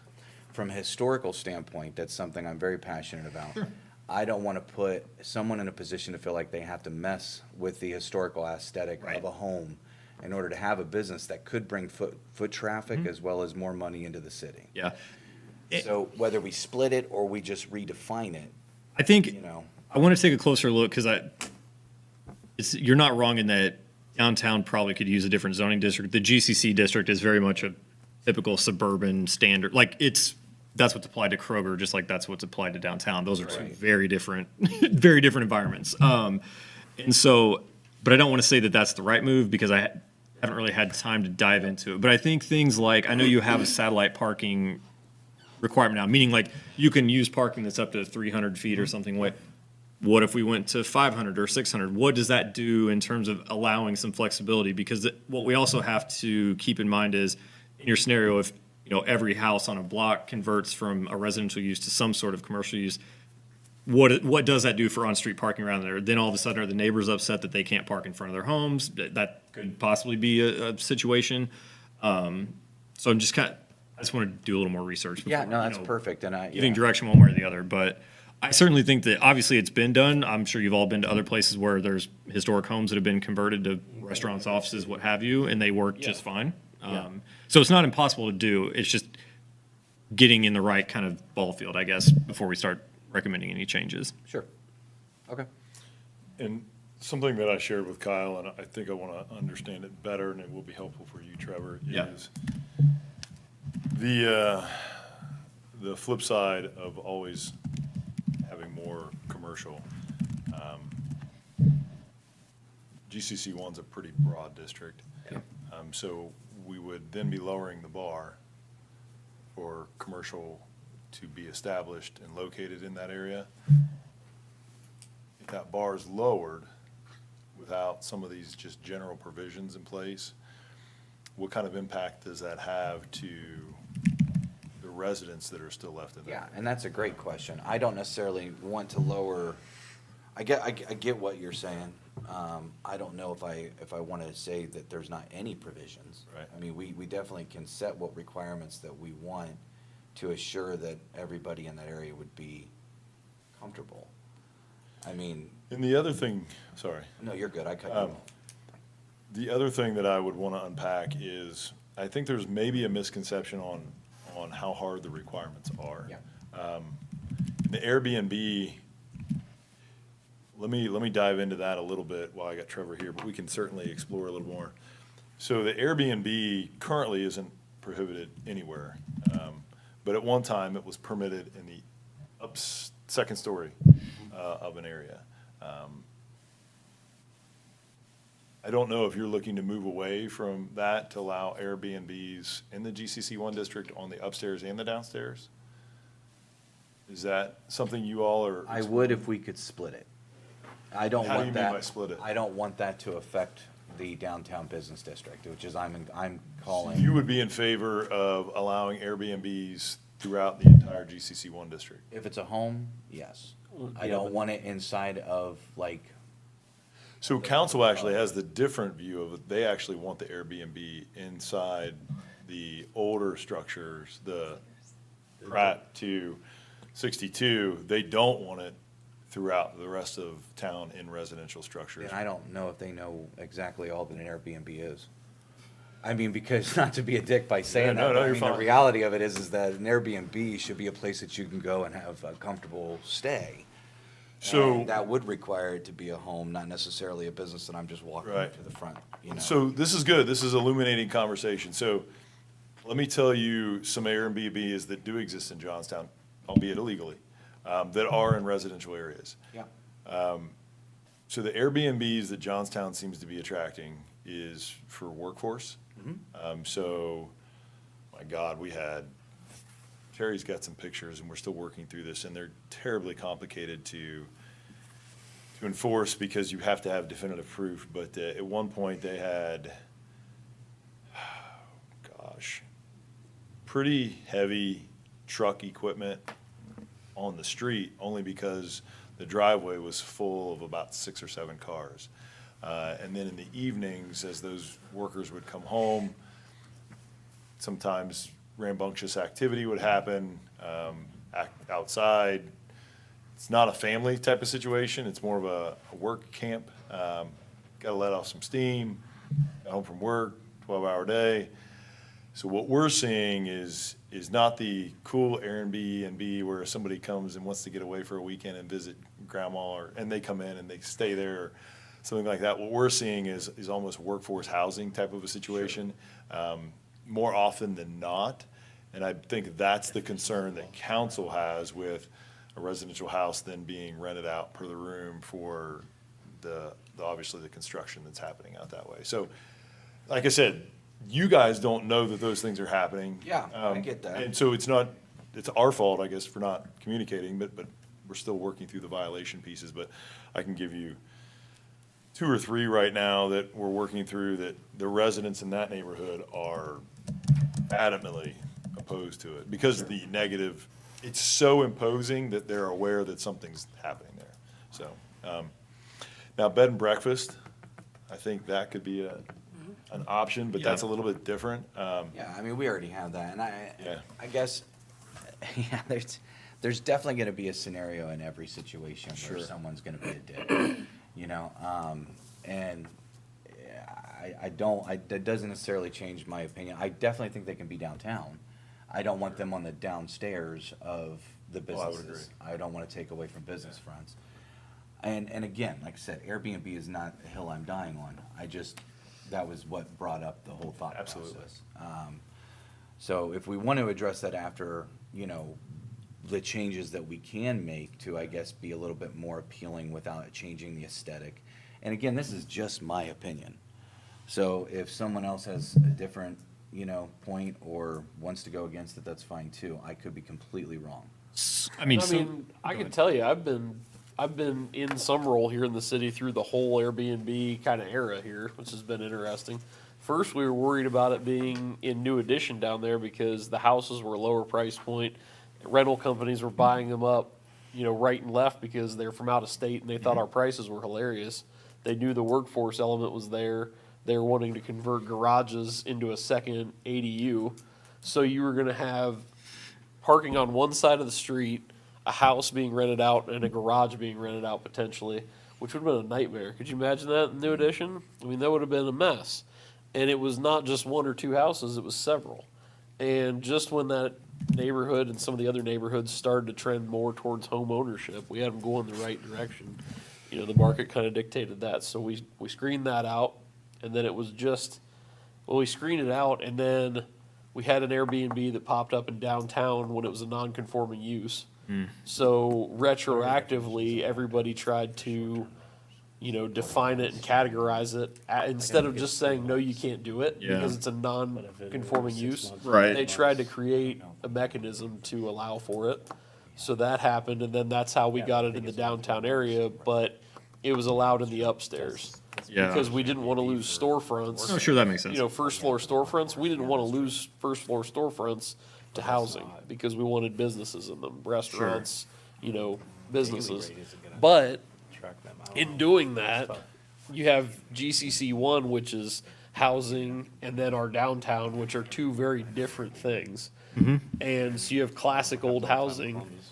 Then you had other components that came in and wanted to do like bed and breakfast and Oh, things sure, like yeah, that. yeah. So if I'm saying no first floor, but you have a house that's a standalone house, how does that you work? can't do that without completely taking a classic historic home and adding a second entry stair to Yeah. go upstairs, and then adding all the parking. And pretty soon you're taking a home that Oh, it we doesn't may look like- want to be a home, Yeah, but obviously we're not the owners, and the owners have rights. sure. And now, if somebody goes out and creates the parking lot with the lighting and all the other stuff, you're never getting that house back. No, you won't. Well, Is- some of that I wanted to, Well, go ahead. is a direction from I mean, Council Is it- doesn't really have any, council spoke on We it, can put it in what, there if we want. a year, 2 years ago? because what I was That's kinda curious where about, like, would it be helpful? I think there's some example, because whenever short-term rentals, Airbnbs, whenever they became really popular, every municipality was scrambling, how do we deal with this? What's the best way? That sort of thing. I'm happy to do some, like, I think there's probably been at this point some model model ordinances developed for, here's a great place to start, customize it as you please, if it needs to be a bigger conversation, but I almost think if we're going to address those should be addressed on their own accord as a short-term rental, whether it's in downtown or in a residential neighborhood. Yeah, it's because it addresses the transient accommodations basically that generally come up. Some So, of it's gonna be market driven, like you see in Columbus right now that a lot of Airbnbs are going back to residential or long-term because Oh, yeah. they don't rent them out enough. no. And if Columbus can't fund it, we're not out here. I mean, maybe for the Intel boom a little bit, but after that, Well, and that's why it's good to get it right, so you don't have to deal with the kind of the negative impacts of it, like what you're currently dealing with now, and it gives you a mechanism to enforce it as needed. I think it's more of a symptom than a regular issue though, because Yeah. it doesn't, there's several types of business that, I mean, obviously, when you look at downtown versus what GCC one is, Oh, sure, there's a big difference. clearly a big difference, and you don't want to lose, there's a big difference between, like, if, to use Jesse as an example, if he put his title office in his house and didn't have to put a parking lot back there, does anybody complain? Probably not, because he has 3 or 4 closings a day and nobody knows they're in and out. So he can actually do that now. He So could that's do where that I'm just a now. little curious, like, I heard separate ingress and egress set of stairs for Airbnb, which that's not required. I heard lighting has to be put in, that's not necessarily required. Additional parking spaces, that's not always required. So that's where I'm like, I don't want you to have a false sense of what they're actually having to go through. And it sounds like you guys are thinking there has to be more involved with what it takes to convert a house to a residential, or I'm sorry, a house from a residential use to a commercial use. So that's where I wanted to make sure that you're not lowering the bar so low because you think it's high. Right now, separate set of stairs is not required. The last Airbnb to come in and get conditional approval, they weren't able to use the first floor. So Correct. how are they supposed to get And to they were the supposed, they second were floor? asked to put in a second set of stairs Which, and more parking. parking, no, parking was required for the downstairs use, which they wanted to make a gathering place. So they're allowed to use the upstairs, but they can't use the downstairs for the Airbnb. But there's a kitchen. And that makes that makes a mess. And if they. Well, that's why I say, if you want to allow Airbnbs throughout the entire house, then do that, and then you won't have to worry about your parking and everything Yeah, else. that's what I'm saying. And that's what he's saying, and I'm like, if that's what you want, you don't have to go through the change of all your other parking, lighting. I mean, there was a everything reason else. I voted no on that, because I'm like, wait a minute, you're chopping this house up. Like, this doesn't make any sense, which is why I voted no on that. I said, if you want to rework the code to allow this, then let's rework the code, but don't chop this house The only up. way to rework the code is simply allow Airbnbs to be present in the GCC one district. That's like the option. It's But not then a- you have the storefronts downtown. That's what we're asking. What is the because mechanism? then We don't want to lose can't- the we first can't floor lose the storefronts downtown. I will tell you, in zoning, it is complicated, and unfortunately, you have to do what's best for the majority and not what's best for the minority. So you can't make Yeah, zoning but code we're that talking works for about everyone. one business and saying it's the minority. There's many other businesses other than an Airbnb that we're discussing. That's why I keep saying that's not So the what- hill we're dying on. Right, right, give me an example. Okay, Taco Dan's, you can get your drugs and tacos in one place. Taco Dan's drug. Yeah, Granville, That's in right? Granville. Okay, I'm not aware of it. So is it in a residential house? Yes, Okay. you know, but let's also look at Frankenmuth. I go there every year, unfortunately, with my wife, right? It's an amazing time with her, but not a great time for dudes. But you got mac and cheese store in one place, you got a popcorn place in another house. You got all kinds of different locations that are in homes that are Right. not required to have parking or anything like that. So I like Trevor's idea of if that's the case, if that's what's limiting us to where each location has to have parking, well, let's just extend the footage out from where we're at, and then that just says there's parking within there that they could park in, they're good. You can certainly do it. If I lived personally in the GCC one district, I would have a huge concern that you're gonna see a lot of properties flip to commercial. Because we've had requests from people that want to put a commercial business surrounded completely by residential. And usually one of the requirements that holds them back is the parking. Okay, I mean, that's good to know, but what are we looking at? What is getting told that they cannot come in here? Like, there was a record store that was looking at a house at one Correct. point, right? Yep, So, was that because of parking? parking was mainly their I've been big to a issue. lot of record stores, you do not have a packed parking lot. So, something They were like that required, would I be think, have great. like 8 parking spaces. Well, I'm just saying, something like that would have been an okay establishment inside of a home that would get you foot traffic and gives things for people to do. The So I'm just record store saying, is retail, so if you allow retail, what delineates from any other type of retail? And Okay. then how do you define the hours that they can operate? So another retail wants to operate at 10 o'clock or 11 o'clock or 12 o'clock at night. And it may not be a record store, it may be a bar. I mean, bars and restaurants are allowed, so now you've got a restaurant and a bar right next to a residential But I can do house. all of that as long as I put in the parking. Which, that's what I'm saying, that parking is usually that high threshold. Okay. That it's more conducive for them to actually just build or go to, and that's what happened with the record store. They're like, well, it's gonna cost me more to go into this house. Why not move my business into an existing downtown structure, which is what they ended up doing. And so you didn't impact the residents there. You actually got the Okay. store to locate within the downtown district. That's perfect, and we control bars with how many liquor licenses are allowed in the area, right? So not everybody can open up a bar everywhere. But, I mean, I don't disagree. There's definitely businesses that are gonna affect certain situations. But I also don't disagree that we're not the only city to come up against this and still have businesses inside of a home, you know, with different codes and zoning ordinances that apply to different types of structures. So I definitely am not saying you're wrong, and I'm open to hearing that I'm wrong, but I think it's definitely something we should explore more to see what we can allow. If there's a safe way of doing it to where it doesn't affect the residences that are around it. Because Steve and I are two of them. Yeah. We live there. You know, we could be affected just as much as anybody else. I'll do whatever you all want to do. I'm just giving you the lay of the land and what we've seen from phone calls coming in. We had one on Oregon Street. Now, that one probably not a bad situation. Had a simple accounting firm that wanted to go in there. They're probably going to require 2 or 3 parking spaces, which they probably already have. So negative or negligible impact to that specific area. However, it does convert it. Now, it's the use. So the higher intensity the use, the more parking's required. So an accounting firm, they're gonna require 2, that's probably more blendable within a residential district. Sure. But with that bar, because the requirement is per square footage, you're gonna need 10 parking spaces. It's gonna shorten the possibility, or almost do away with the possibility of somebody being able to take a residential house and make it into a bar just because of the parking situation. So I think your intensity is usually driven by the parking. So they're almost connected.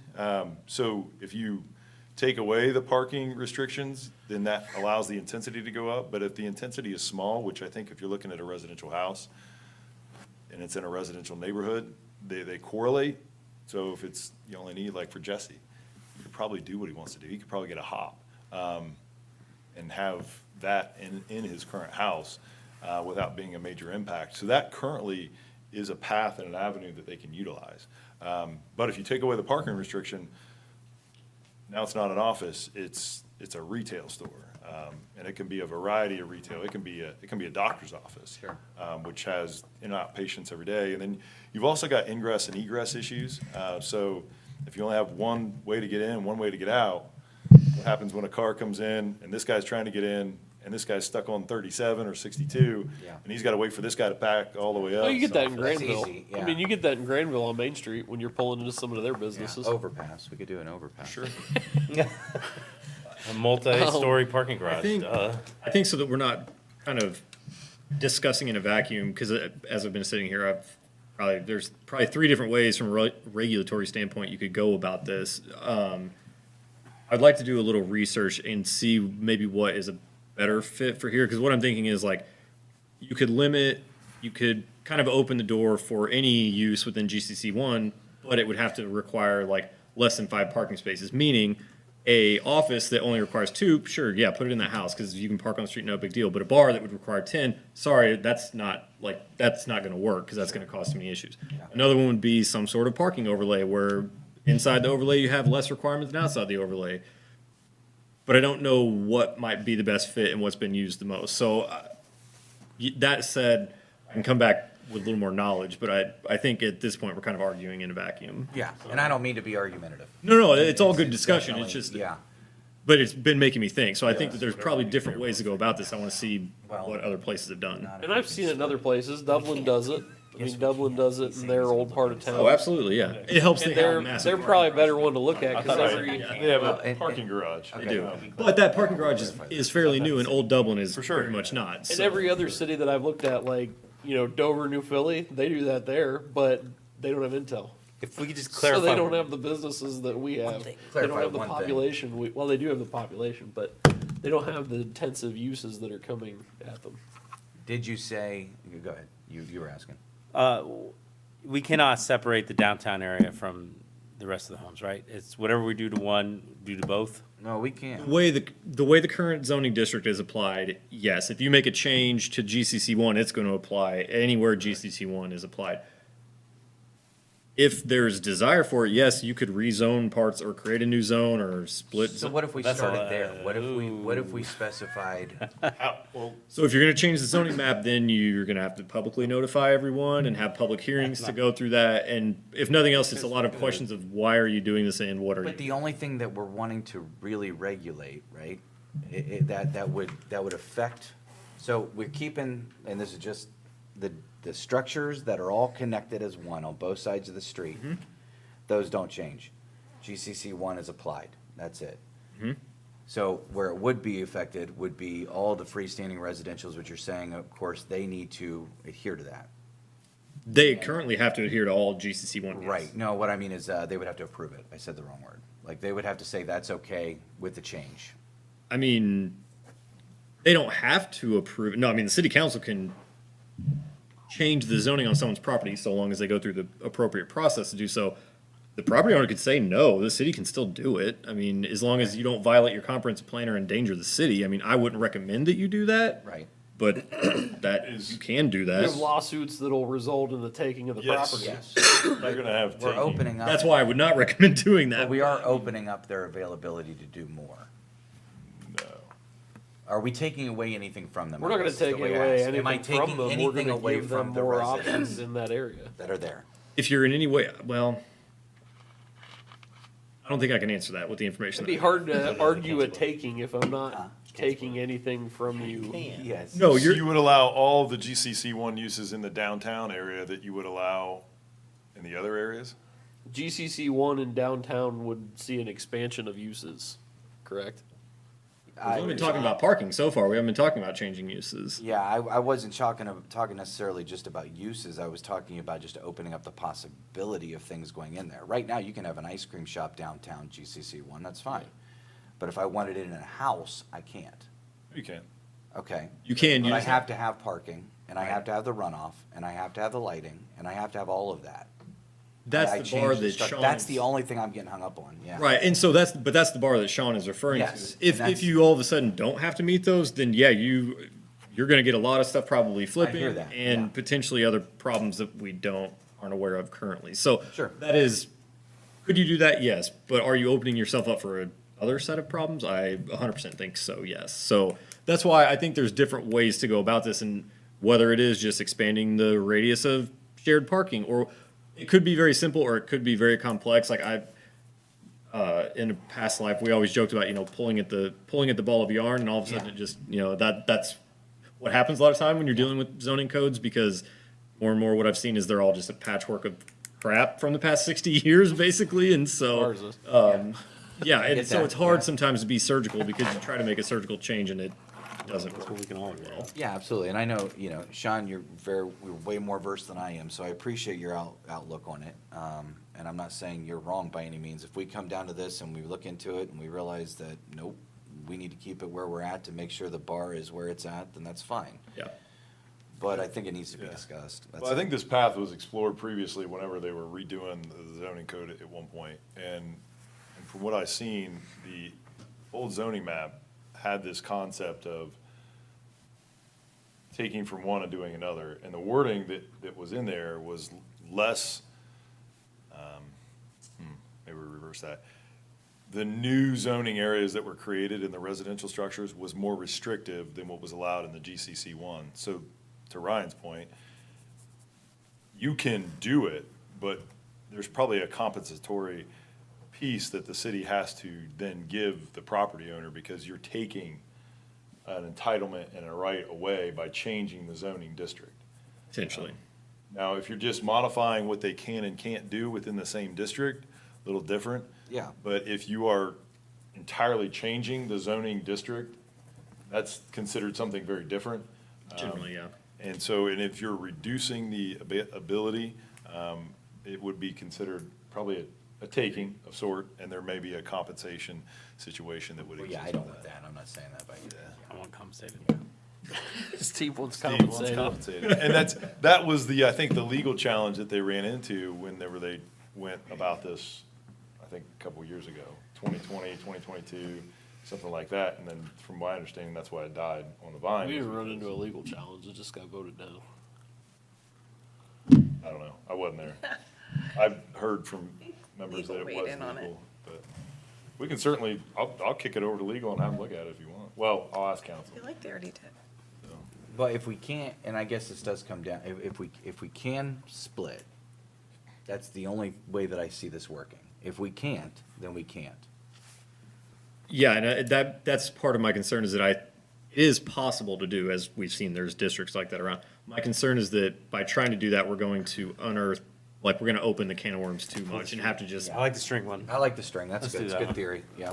I mean, we're essentially But it's splitting more- light manufacturing. It's- so Yes, we are. We're just gonna do this in a different way. it's worth exploring, because if there is a reasonably simple solution, then why not explore it? And if it just Yeah, turns out I that it's gonna be mean, I way too can't- difficult, so be You it. gotta think that if Granville figured it out, someone else can too. And maybe I'm missing something, maybe they have different stipulations on the whole thing, I don't know. Maybe it's all one code, I didn't read through it. But I mean, I see what I see in the areas that I go to, and I guess that's what raises the question. No, and what you're describing is not uncommon. On-street parking helps them too. Yes. They have Agree. on-street They parking do where have we on-street don't. And so that's part of it too, because I was just thinking, like, I know there's examples in Columbus, and it's easy to say, oh, well, Columbus is much bigger, but part of what makes some of those successful is that they have an established alley system. so they can- Absolutely. Right. That's something that you all don't really have here. So it could just be physical realities, or that doesn't work here. I don't, You just gotta know where to find We the got, we alley. got, Well- we got like 2 alleys. Yeah. So, yeah, you're right, I mean, it could be parking thing, it could be everything, and it's just my ignorance, but, We're gonna learn. yeah. Let me run up a poll. That's what a lot of planning is, just muddling through all this stuff, to be honest. So, yeah. Disappointed. You getting disappointed? No, that's Oh, what okay. zoning is, getting disappointed. What is, Zoning is getting disappointed. do you feel clear about what? I do. what's been asked? I will owe you all some more information, but I can provide that to you. Appreciate it. So for our current parking situation, so we have our downtown parking lot. Do we know how many spaces are currently obligated from the existing businesses? There's nothing in our code that delineates that there is an obligation of, Any well, of it. we've met the maximum piece to it. Our code simply states if you're within 300 feet of available parking, then you meet the requirement. So, We're good today, but if we add more business and we overburden the heck out of that parking, but then you, That'd be a good problem to have, and B, I think the city already owns that parking lot, right? It does. So Does. potentially you could make improvements there if needed. to that's support- exactly where I'm going with it is, I just wanna know at what tipping point we need to start making improvements. Is the only thing that I wanna keep a record you mean of. by adding more parking? The city adding more parking? All the above. So like, okay, so if we need 700 parking spots, but we have 300 today, Here, I can just. what is the tipping point where we need to make a decision on something? But are you proposing that the city would pay I have for that? everything. I mean, if it's our parking lot, we might have to. I didn't know if you were referencing like, I'm just we're all out of parking now, and if an applicant came in and they said. No, I'm just talking future planning, so it's like if we have 300 spots today, we need 700 spots. You know, at what point do we deem there's Depends an on the issue? uses that are down there. Well, I wouldn't. I think the only way in that regard to really figure that out is if you notice that you're starting to have issue with that, like, oh, every Tuesday through Thursday, like, I can't find a parking spot at all. You could do a parking study that would take an inventory at different times of the day based on different events and really figure out, like, where are people parking, where are those overflow spots, like the kind of the overflow valves that people are using Right. legally or illegally, that sort of thing. And that would give you a much better idea because, I mean, if you try to do it based on the square footage or the business, you're going to end up probably way over Right. providing, Yeah. and there's no need. And I know the last time we did a revision on parking requirements, we were trending on lower because we don't want another Kroger parking lot Oh, situation. absolutely, Where yeah. you just have massive expanses of parking lots, like we want to trend less parking. Sure. So I mean, I think to Kyle's point, like, yeah, we don't, if you're gonna put a business in and you don't have enough parking, that's on you. Like, if you don't build your parking lot big enough, it's on you. No, and that's fair, and that's, Because we don't want a lot of giant parking lots. We added tree screening, there has to be a canopy over a certain amount of it, like, we don't want massive parking lots, so. all right. Well, I have my instructions. You will hear more from me in the near future. Let me do a little Kyle research. and I will fight it out. Yeah, we got it. Oh, I want to be here. I want to watch. We're just having, Give me a couple months. I'm giving you all, Do it on social media. I'm giving- That's the do it on professional social route. media. I'm giving you all the uglies that I've seen, and Well, you're repeating things that you've probably said to many other people that have asked the same question. oh, I can tell you. Well, and that's the other thing. You have to start. You have to look at your inventory as well. Yeah. How much retail do you want to have as far as a per capita situation, and then are you wanting to drive your potential retail that are coming into town into houses because it's cheaper, or do you want them to occupy the downtown business spaces? Yeah. So is a strategic decision. You all have to start saying, okay, if we do this, what happens here? And a lot of that has to do with, I think you want both. You want the Goldilocks scenario, and I'm not saying we're not going to get there, because I like your excitement, and I love the references that you had for Granville and Frankenmuth. And those cities, not only do they have that synergy that creates the downtown, and they're allowed to do it in houses, but they have a critical mass that has created enough energy in the downtown to where that can exist. And so that oftentimes comes from your housing density around the downtown, as well as the demographic of housing stock that you have in order to facilitate that type of energy in your downtown. So sometimes just creating the zoning district in and of itself doesn't produce the result that you want. You have to have the other ingredients that go along with it. And that's where it's a fun conversation, and I'm with you. But I don't want to set it up for if you don't have the right ingredients, then what's happening and what are the unintended consequences that could arrive from it. Then we start having, it's cheaper to do it this way. Sure. We end up like Millersburg on 62, because there's a lot of businesses that started in houses, and now the houses are going down, and you have, Well, and nobody wants to Larger. live next to it. that's what I mean, yeah, like, you don't want to be that, Yeah. but But there's some good examples. There's the dentist. There's a couple dentist offices in downtown, or in Johnstown. There's one right on 37 Blue House.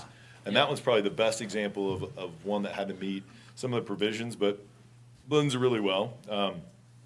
So nationwide, they have some office space there. the one dentist office went back to being a house, Yeah, because they're, Yeah. Well, and then you got, The doctor's office. the doctor's office went Yeah. back to being a house too. yeah. No, I get where you're at, and I get where you're trying to go. I'm gonna be the devil's advocate and it's my job to be, is say, Absolutely. if you want this, I love where you're at, and I want that too. Yep. But by unlocking this over here just fell through the floor. Yep. And that way we balance each other out. There we go. We're yin and yang, bud. All right. Yeah, no, I You guys feel better? Want a hug? Yeah, Oh, I'm good. Me and him. I love the fact that Kyle called me ahead of time and gave me this so that I could have a conversation with him first, and then have an opportunity to unpack it. And we were going to go further into this, but and we're going to. But I'm going to get Trevor and Thad here. Thad's going to be the legal guy, and he's going to be able to unpack some of Whenever this. we get those answers back, that'd be fantastic. Yep. And he's in Dublin. I mean, Okay. he's going to have firsthand Yeah. knowledge of this stuff. You also can't drive. Yeah, no, I appreciate He it. can't drive right now, though, so he'll have to attend by Zoom. He got a deep, no, I'm just kidding. I know you all's head was going there. He had surgery, so he cannot attend in person. Yeah, So, DUI. That's all I Steve got. pulled him over in Columbus. Had Happens. a little too much, fun. if you're an attorney that doesn't drink, No, I I don't know how you appreciate do it. that job. Yeah, absolutely. All right, job done? Yeah. If you all want to adjourn, you can. If not, we'll stick around. Zoning inspector report? Everybody Is there review any it? question? Oh, one Looks question good. I had. So I recently applied for a fence permit, and I'm told that we don't inspect for 32-inch hole depth anymore. So, after some review, there is absolutely, yeah. there is nothing in our codified ordinance I thought that that was requires So a you're fence 20-inch post to be inspected. Now, that's a fence post. Now, I will tell you, it's not structural. It's not a deck, situation, large deck. So if you build the fence and it falls over, well, then obviously it's a code issue. You gotta set it back up, but the construction of it not to be inspected, yeah, so that's where we're at. So it's not in the codified ordinance. I think what happened is we had that at one point that we tried to put in there, but it didn't pass. But we changed it on the paper or something. We're talking about a fence. Because I remember me and John Merriman had a very lengthy conversation as two guys who build a lot of fences, of like, things should be inspected, and we want to make sure that our homeowners are getting decent quality fences. I can look into other communities. I think other communities, maybe you do or don't, I don't know. But Newark does, I don't know if Pataskala does. They have a final inspection, but I don't think they have a whole depth inspection, which doesn't make any Right. sense. so a whole Fences depth usually inspection. hate review. What's that? Like, is Terry gonna have to be the one out inspecting? Well, he has been where he's got to Oh, like Jim- go out let's and start with inspect Jim all the Blair. posts for a fence. In Florida, it's mainly for wind loading. We only required inspections on fences that were 6 feet. And it's mainly because you didn't want a 6-foot fence section blowing through your house. But Right. literally, it was the building inspector coming in and saying, all right, it's not over 6 feet, on to the next one. They don't do the inspections on the fence posts. That's what I mean. Like, you can require the inspections, but from my experience, the inspections are very, Yeah, Relax. Yeah. Terry would come in with a stick that was 32 inches, had a mark on it, and he'd put them in every hole that we had. Make sure that they were down at that level. okay. But, so it's not in our ordinance, so we just went ahead and removed it. Like I said, just going off. But I was gonna of ask, conversations with in others. order to ensure that we're getting quality fences, do we want to put it, I figured that was why we removed it, but, We don't need to hire another, like a hole inspector, it's just the same guy. I mean, it'd start back with Jim Blair. He did it with nothing, like, he just did it because he felt like doing it, I think so. which is also a reason I don't why- know if I have an opinion. Until today. fences start falling over. Well, if they fall over, then the property owner has to, and they have to get a fence permit, but if the fence falls over, the property owner has to fix it. Well, that's my next question. So we have to do a fence permit, but that's just for site, that's just for property line. Yeah, for making Don't it, even- making sure it's on your property. You don't need to, it doesn't matter what height. Property line, height, no, they check for height. Yeah, they check That's for the biggest height. thing. And that's what Trevor was 6 alluding feet, is to, that what like, you said? yeah, they go out, make sure it's not over 6 feet. And then, Homeowners. Yeah, He's got a stick. If it's taller than Yeah, me, if it's taller good. than me, I'm good. I'm 5'11". He's got a I can stick do that the he height puts check. down, and if it's taller than, You get to be the hole inspector. I'll check the height. Thank you. I make a motion to adjourn. I second. I like the second. All in favor? Aye. I